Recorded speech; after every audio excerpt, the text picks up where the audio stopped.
Today I'm going to show you guys how to turn your offline printer online in Windows. So it's going to be a pretty straightforward tutorial and we're going to just jump right into it.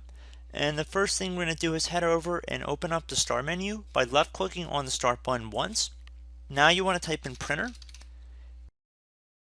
The best match that comes up should say Devices and Printers right above Control Panel. You want to left click on this once to open it up. So now underneath printers, you want to make sure this view is expanded. If it looks like this, you want to click on the little arrow next to printers once to expand the view. It should be something that resembles your default printer.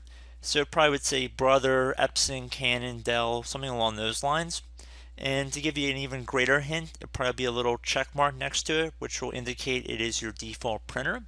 Most people are going to be experiencing this issue with their default printer, so I just want to give you guys a heads up because what we're about to do is going to involve that one printer and that one printer only.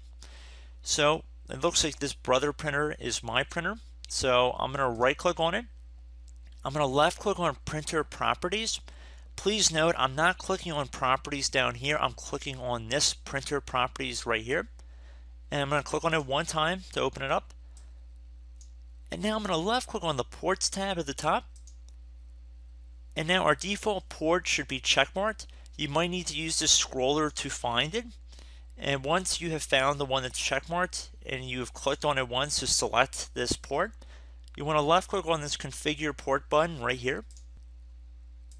Underneath SNMP Status Enabled, you want to uncheck this box and then click on OK and close out of this window. And I recommend restarting your computer and turn your printer back off and then turn it on again, and hopefully your problem has been resolved. So I hope this brief tutorial was able to help you guys out, and as always, thank you for watching, and I will catch you in the next tutorial. Goodbye.